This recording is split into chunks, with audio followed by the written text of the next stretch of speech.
Hey guys, welcome back to Brian's Art of Creation, and I wanted to jump in for another quick segment today on the road. And what I wanted to kind of jump in and give you guys some inspiration for this week was happiness and how to find your baseline for happiness. Basically, what I would say that a lot of people that I've met and that I've seen allow outside things to judge and to determine how happy they are, instead of allowing themselves to judge that. So what I mean by that is you'll go out there and you'll see some people that will look outside, or they'll look at their bank account, or they'll look at the things they have, and they'll judge their success based on that, and they'll judge how happy they are based on that. And then you'll run into other people who wake up, and the fact that they woke up, they're happy. The fact that they were able to stand up, look down at the ground and say, you know what, I'm above ground today, so it's going to be a good day. So I believe that a lot of it is how people see and perceive things, and what the value that they place on things. So there's a lot going on in my life, and I would never compare the things that are going through my head right now compared to others, because everybody has their own sense of things. However, there are certain things that you can focus on, and there are certain perspectives that you can take to overcome and to try to live the happiest and live the best, most productive, and most amazing life that you can. So what I believe that affects everybody's happiness is, and their view of the life, is a single thing and the way that they perceive it. So on one hand, you have what any person perceives their life to be, whether that's their family life, their business life, however they see that they believe that life should be happening for them, and dreams. And then on the other hand, you have real life and actual situations and how it's actually happening. And when those two go together, depending on how well they fit, I believe that's what determines how happy someone is. It's just like cogwheels in a machine. If the notches aren't there or aren't perfect, it won't run smoothly. Now, this can go for anything in your life. So there's certain things to where if something happens, like us in our past, to where, like me, in a few months ago, losing my brother, and when that thing, now parts of my life have shifted because it's not something I expected, and it's something that my perceived value of life, or perceived life, he should have been here. So that kind of throws one of the things off. So in the cogwheel of life, we're having little niches. However,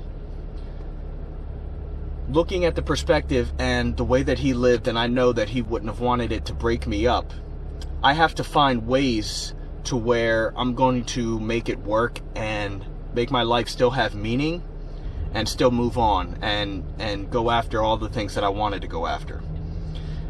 Obviously, these things are never going to completely heal, and you're going to have little niches, and you're going to have little kinks in your machine. But the key is to be able to look at it and find a way to actually make it still work.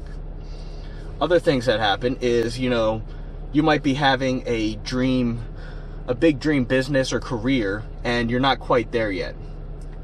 However, if you can view that as, if you have those people that believe that they should be somewhere, but they're not actually doing anything to achieve it, and they're not moving anywhere, their life is off balance and shifted, and they're not doing anything to fix it, and there's people out there that just feel that they should have it, and what's happening to them is they're unhappy, but they're stuck in that place of unhappiness because they're not fixing their life to match their dream life.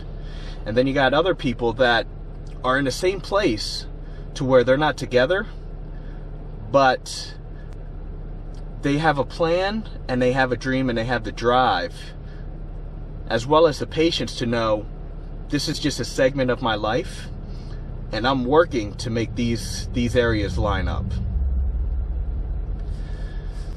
Another good example is if you have children.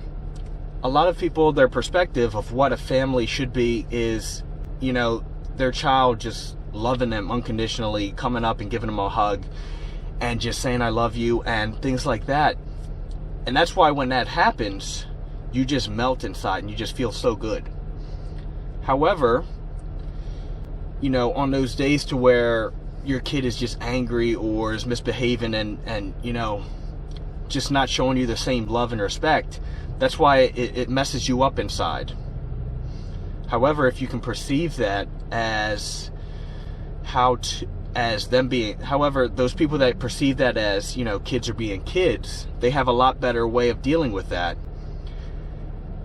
And they find new creative ways to kind of get themselves back on track and a new way of dealing with their children. So hopefully some of this has helped. And, you know, I understand that there's definitely going to be times to where it's going to be hard and it's going to be difficult to get yourself to that place. Whether that's dealing with stress from family or from work, or not being in a place you want, or feeling like you're stuck and you can't overcome what you're trying to do, or being held back at work, and just, or even something like I've been going through and trying to figure out exactly where you're supposed to be and exactly how to deliver your message and how you're going to make it work for yourself. Just know that you inside have everything you need to be happy, to be driven, to be excited. There's nothing outside that can do it. All right? It's how you perceive what's happening outside that changes your emotions, that changes how you feel, and that changes your drive and how happy you are. So hopefully this has helped. I'm trying to get back on track, get back into the swing of doing these and getting you guys excited. Also want to let you guys know about some of the future things I'm working on. I want to try to put more of these stories together. I have a whole bunch of them from my old blog posts and inspirational stories. And I'm going to try to I'm looking at working that into a new book to where it's going to be more of it's not going to be a front to back read. It's going to be more of an anthology, a collection of stories that's going to be there to inspire you to be your greatest and to inspire you to go out and find that child within that got lost, how to rediscover your creativity and just go after all your dreams. Hopefully it's helped. Let me know what you guys think, and I will talk to you guys next week. Thank you for watching.